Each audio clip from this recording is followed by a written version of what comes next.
সুপ্রিয় সুধী, যে যেখান থেকে দেখছেন সবাইকে জানাচ্ছি অনেক অনেক প্রীতি ও শুভেচ্ছা। প্রিয় সুধী, আপনারা অনেকেই বাংলাদেশ নিয়ে খুবই উদ্বেগের মধ্যে আছেন। কেননা এই বাংলাদেশটি গত ৫৩ বছর বা ৫৪ বছর সময়ে কখনো আজকের মতো এইরকম ললেসনেস অবস্থায় ছিল না। আপনারা জানেন যে এই বাংলাদেশটি একটি জনযুদ্ধের মাধ্যমে পাকিস্তানি বাহিনীকে পরাজিত করে একটি গণতান্ত্রিক সরকার যাত্রা শুরু করেছিল ১৯৭১ সালের ১৬ই ডিসেম্বর। সেই সরকার পরবর্তীতে বিভিন্ন সময়ে নানান বাক পরিবর্তন করতে করতে গত ৫৩ বছরে বাংলাদেশটি একটি যৌক্তিক জায়গায় দক্ষিণ পূর্ব এশিয়াতে নিজেদেরকে প্রতিস্থাপন করেছিল। ডক্টর ইউনূস ফ্রান্সের হসপিটাল থেকে সোজা বাংলাদেশের রাজনীতিতে যেই দিন তিনি ক্ষমতা নিলেন, তিনি বললেন তিনি রিসেট বাটন ক্লিক করবেন। আর এই রিসেট বাটনটি ক্লিক করতে গিয়ে দক্ষিণ পূর্ব এশিয়ার রাজনীতিকে একটা অন্ধকারের দিকে নিয়ে গেছেন। আপনারা জানেন যে দক্ষিণ পূর্ব এশিয়াতে বিশেষ করে আমাদের যে সার্কভুক্ত অঞ্চল, এই সার্কভুক্ত অঞ্চলের সাথে আরও দুটি দেশ, মিয়ানমার এবং আফগানিস্তান, ৭টি দেশ, আর এই দুটি দেশ মিলে ৯টি দেশ। তারপরেও আমাদের বেশি দূরে নয়, সিঙ্গাপুর, থাইল্যান্ড, ভিয়েতনাম, ক্যাম্পোসিয়া এবং মালয়েশিয়া। এই অঞ্চলটি চায়নাকে বাদ দিলে টোটাল এই অঞ্চলটির মধ্যে বাংলাদেশের যে অবস্থান সেটি কিন্তু জিওগ্রাফিক্যালি একটা স্ট্র্যাটেজিক্যাল পয়েন্ট। এই পয়েন্টটিতে ভারতের জন্য দরকার, বাংলাদেশের জন্য দরকার, মিয়ানমারের জন্য দরকার। তাহলে এই ভারত, বাংলাদেশ, মিয়ানমার এই অংশটির পেটের ভেতরে যে বে অফ বেঙ্গল, এই বে অফ বেঙ্গল হচ্ছে আমেরিকার জন্য ভারতকে কন্ট্রোল করা, বাংলাদেশকে অথবা মিয়ানমারকে কন্ট্রোল করা, অথবা চায়নার উপরে খবরদারি করা, সর্বোপরি টোটাল দক্ষিণ পূর্ব এশিয়াকে তার নিয়ন্ত্রণে রাখতে হলে এই বে অফ বেঙ্গলে তার একটি বেস দরকার। এই বেসটি বহু বছর থেকে আমেরিকার এই গোষ্ঠী দাবি করে এসছে। হয় সেন্ট মার্টিন, না হয় কুতুবদিয়া, না হয় কক্সবাজারের ডাউনে কোথাও তাদেরকে জায়গা দিতে হবে, যে জায়গাটি তারা ব্যবহার করবে একটি সামরিক বেস করার জন্য। কিন্তু আপনারা জানেন বঙ্গবন্ধু কন্যা জননেত্রী শেখ হাসিনা যখন ক্ষমতায় ছিল, তারা বহু চেষ্টা করেও সেটিতে সফল হয়নি। সফল না হওয়ার পিছনে বাংলাদেশ এবং জননেত্রী শেখ হাসিনা যেমন একটি কারণ, তার পাশাপাশি দক্ষিণ পূর্ব এশিয়াতে অন্য যে দেশগুলো আছে সেই দেশগুলো কিন্তু একটা প্রেশার বাংলাদেশের উপর ছিল যে আমরা চাই না আমাদের প্রতিবেশী বাংলাদেশ আমেরিকাকে খুশি করে এখানে একটি বেস করুক, যে বেসটি পুরা ভারত, পুরা বাংলাদেশ, মিয়ানমার সহ গোটা অঞ্চলকে তারা দাসে পরিণত করবে। কারণ কি আপনাকে বলি, যে ব্রিটেন যখন পুরো পৃথিবীর এই উত্তর গোলার্ধ থেকে দক্ষিণ গোলার্ধ, উত্তর প্রান্ত থেকে দক্ষিণ প্রান্ত, পূর্ব প্রান্ত থেকে পশ্চিম প্রান্ত, যখন ১৬০০ শতকের মাঝামাঝি সময় থেকে এই ব্রিটিশরা যখন পৃথিবীর নানা দেশ দখল করতে শুরু করে, অস্ট্রেলিয়া বলেন, নিউজিল্যান্ড বলেন, আমেরিকা বলেন, কানাডা বলেন, সাউথ আফ্রিকা বলেন, এশিয়া বলেন, এশিয়া বলতে ভারতবর্ষ বলেন, পুরোটাই কিন্তু তাদের দখলে চলে গিয়েছিল। তারপর তারা সেখান থেকে সম্পদ আহরণ করেছে, জ্ঞান আহরণ করেছে, তাদের দেশটাকে একটা উন্নত জায়গায় নিয়ে গেছে। পৃথিবীর ১০টি যদি বিখ্যাত বিশ্ববিদ্যালয়ের কথা বলি, সেই ৫টি বিশ্ববিদ্যালয় লন্ডন, ইউনাইটেড কিংডমেই থাকে। তার মানে তারা শুধু বিদেশ থেকে সম্পদে আহরণও করেনি, তারা জ্ঞান আহরণ করেছে, বুদ্ধি আহরণ করেছে, সংস্কৃতিতে নানা কিছুকে অ্যাডাপ্ট করে নিয়েছে। সমগ্র পৃথিবীর মানুষকে এখানে এনে একটা মাল্টি কসমোপলিটন কান্ট্রি তারা তৈরি করেছে। এরপর আমেরিকা উত্থান হলো দ্বিতীয় বিশ্বযুদ্ধ পরবর্তী সময়ে। সেই থেকে আমেরিকা চাচ্ছে যে পুরো পৃথিবীটাকে তারা কন্ট্রোল করবে। এখন তো ডলার কন্ট্রোল করে। পরবর্তীতে তারা চিন্তা করলো যে চায়নাকে তারা উঠতে দেবে না, রাশিয়াকে উঠতে দেবে না, ইন্ডিয়াকে উঠতে দেবে না, জাপানকে উঠতে দেবে না, ইউরোপিয়ান ইউনিয়নকেও তারা উঠতে দেবে না, দেবে শুধু তারাই থাকবে। সেই জন্য তারা ইউরোপিয়ান ইউনিয়নের বিভিন্ন অঞ্চলে কিন্তু তাদের বহর কিন্তু আছে, ন্যাটোভুক্ত দেশ তারা। তারপরে জাপান সাগরে তাদের অবস্থান আছে, টার্কিশ সাগরে আছে, মিডল ইস্টে আছে। শুধু তাদের অবস্থান নেই বঙ্গোপসাগরে। কারণ এই বঙ্গোপসাগরে যে রাষ্ট্রগুলো আছে 1971 সালে মহান মুক্তিযুদ্ধে তারা আমাদের বিরোধী ছিল, যার কারণে বাংলাদেশের সাথে কোনোদিনই তাদের ভালো সম্পর্ক হয়নি। বিএনপি যখন ক্ষমতায় ছিল তখনও, এরশাদ যখন ক্ষমতায় ছিল তখনও তাদের সাথে সম্পর্কটি সেই লেভেলে গিয়ে পৌঁছেনি। এখন তারা আমাদের এই প্রতিবেশী দেশ ভারতকে প্রেসারে রাখার জন্য মিয়ানমারের এই কোনায় আরেকটি দেশ সৃষ্টি করতে চায়। কেন সৃষ্টি করতে চায়? এই দেশটি যদি সৃষ্টি হয় তাহলে এই মিয়ানমারকে দিয়ে ভারতের অখণ্ডতাকে, মিয়ানমারকে না মানে মিয়ানমারের ভগ্ন অংশকে দিয়ে ভারতের অখণ্ডতাকে বিনষ্ট করার জন্য খেলা এখানে চলবে। তারপর এখন বাংলাদেশে যারা আছে তারা আমেরিকার সাথে দহরম মহরম। কেন? তারা পাকিস্তানকে দিয়ে এখন এই বাংলাদেশের চারপাশে মৌলবাদী সৃষ্টি করে, জঙ্গি সৃষ্টি করে, এই ভারতের যে 7 সিস্টার্স আছে সেদিকে অশান্তি সৃষ্টি করার একটা পায় তারা চলছে। আপনারা জানেন এটা নতুন খেলা না। 10টা কষ্টের কাহিনী কিন্তু নতুন কাহিনী না। এই সরকার যেদিন ক্ষমতায় আসলো তার 5 দিনের মাথায় 10টা কষ্ট মামলার সবাইকে বেকসুর খালাস দিয়ে দিল। আপনি কি বিশ্বাস করতে পারেন? 10টা কষ্ট বাংলাদেশে ধরা পড়লো, কারা নিল, কি পরিচালিত হলো, সব কিছু সবাই জানে। কিন্তু এই 10টা কষ্ট মামলার আসামিদেরকে বেকসুর খালাস দেওয়া হলো। এবারে বোঝেন এই সরকারের প্ল্যানটা কি, তারা আসলে কি করতে চায়। এই 10টা কষ্টের পর অনুপ চেটিয়া, পরেশ বড়ুয়া কোথায় ধরা পড়েছিল ভাই? বাংলাদেশে, ঢাকায়। এদেরকে জামাই আদর দিয়ে বিএনপি জামাত জোট লালন পালন করেছে। শিল্পমন্ত্রী ছিল জামাতের, তাদের ঘাঁটি ব্যবহার করে এই 10টা কষ্ট এসেছিল। আর বাংলাদেশের সরকার পরিবর্তন হয়ে যখন শেখ হাসিনার সরকার আসে তখন অনুপ চেটিয়া, পরেশ বড়ুয়ারা ভারতের জেলে যেতে বাধ্য হয় এবং পরবর্তীতে তাদেরকে রিহেবিটও করেছে।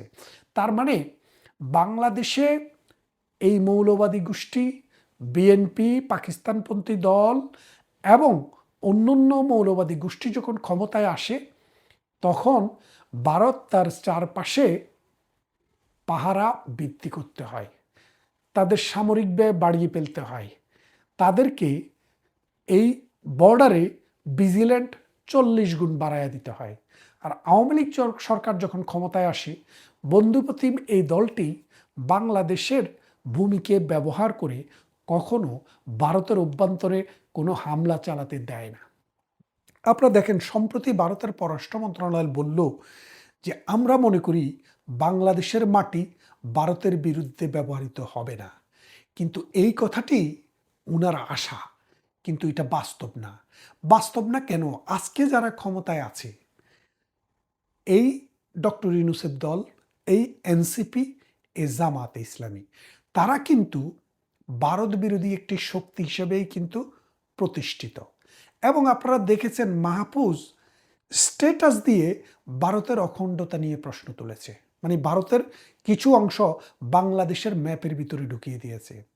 এবং তেহেলগামে যখন হামলা হয় তখন আমাদের ওই লুচ্চা আসিফ নজরুল বলেছিল যে মোদি এবং অমিত শাহ বা অজিত দোভালের কোনো ইন্ধন ছাড়া এই হত্যা মামলা, এই হত্যাকাণ্ড সংগঠিত হতে পারে না। এখন আপনারা খেয়াল করেন কাহিনীটা কোন জায়গায় যেতে যাচ্ছে। আমি তখন একটা ভিডিওতে বলেছিলাম যে এই আসিফ নজরুলকে যদি ভারত ইন্টারপোল দিয়ে ধরে নিয়ে তাকে যদি ইন্টারোগেশন করে তাহলে হয়তো এই সন্ত্রাসী বাহিনীর খবর পাওয়া যেতে পারে। কারণ এই আসিফ নজরুল, ডক্টর ইউনূস, তারা হচ্ছে এই সন্ত্রাসী, এই জঙ্গিবাদী মৌলবাদী শক্তির গডফাদার। তাদের মূল উদ্দেশ্যটাই হচ্ছে ভারতকে ডিএস্টাবিলাইজ করা, ভারতের রাজনীতিকে ডিএস্টাবিলাইজ করা, ভারতের সামরিক ব্যয়কে অনেক গুণ বাড়িয়ে দেওয়া। সাম্প্রতিক আপনারা জানেন যে ইরাবতী, ছন্দবাগা বিপাশা, শতদ্রু, এই যে নদীগুলো, এই নদীগুলোর পানি নিয়ে, জলবন্টন নিয়ে ভারত পাকিস্তানের মধ্যে একটা টান টান উত্তেজনা চলছে।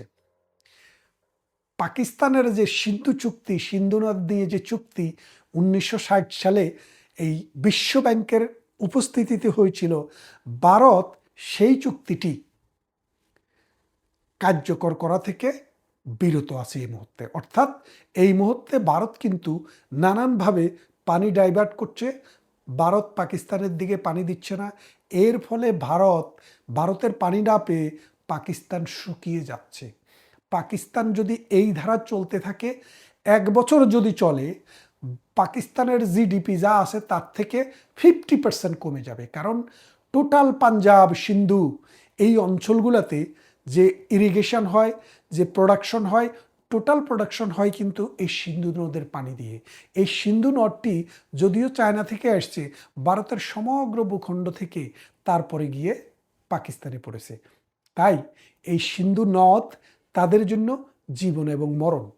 ভারতের তেহেলগাম হত্যার পর, সন্ত্রাসী হামলার পর ভারত কিন্তু পাকিস্তানের এই নদীর পানি কমিয়ে দিয়েছে। এখন সাম্প্রতিক আপনারা দেখেছেন আমেরিকাতে গিয়ে ফিল্ড মার্শাল মুনির ইনি বলছেন, আমরা যদি মরি তাহলে আমরা পৃথিবীর অর্ধেক অংশ নিয়ে মরব। মানে পারমাণবিক অস্ত্র দিয়ে পৃথিবীর অর্ধেক অংশের মধ্যে তারা হামলা চালাবে। ওই রাশিয়ার পুতিন কদিন আগে বলছিল না, এইসব বিলাপ আমরা বহু শুনেছি। তারা মরে যাবে, তারা বুঝেছে কিভাবে মরবে। কারণ ভারত যদি তাদেরকে পানিতে মারে তাহলে তারা বাঁচতে পারবে না।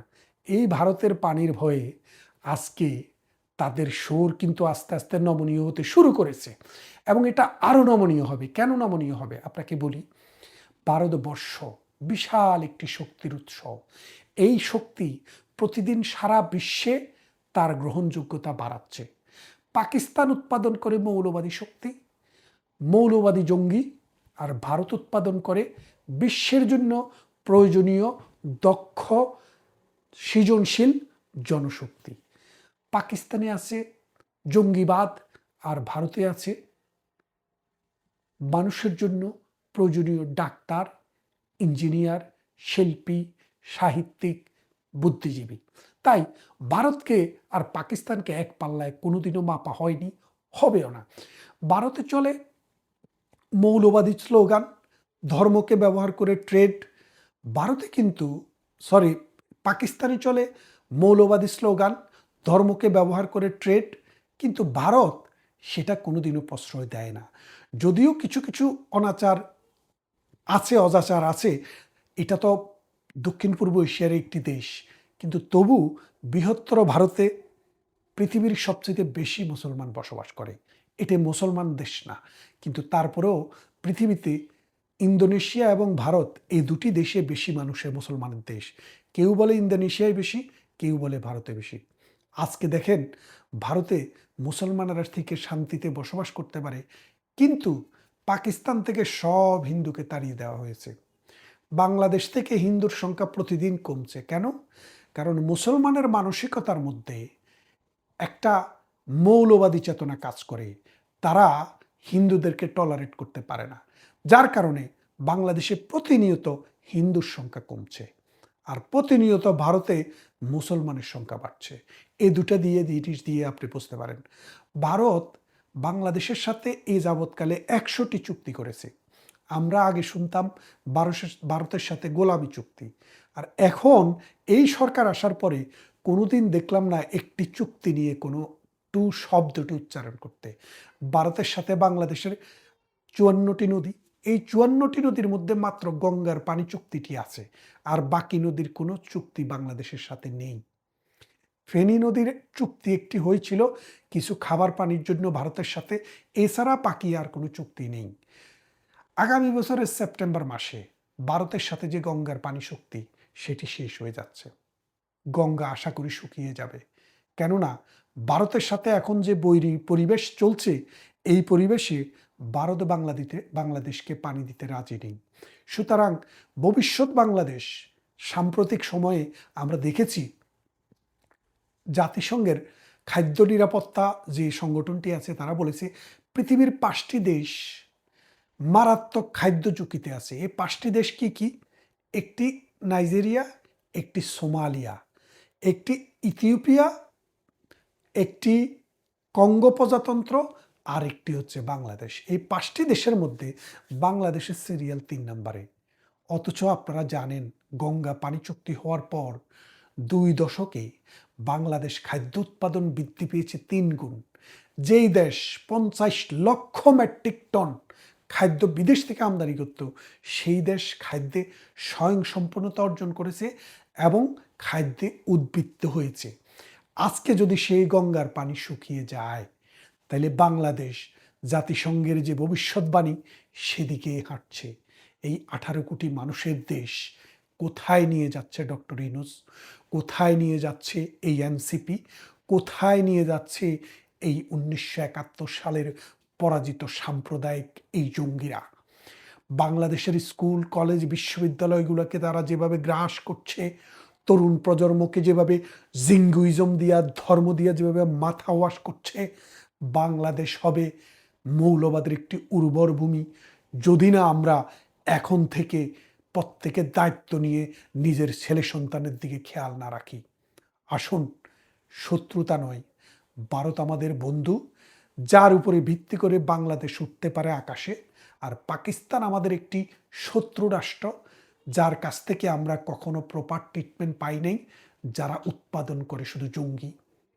আসুন, আগামী নির্বাচনে এই জঙ্গি গোষ্ঠীকে লাল কার্ড দেখাই। ভালো থাকবেন। কথা হবে অন্য কোনো বিষয় নিয়ে, অন্য কোনো ভিডিওতে।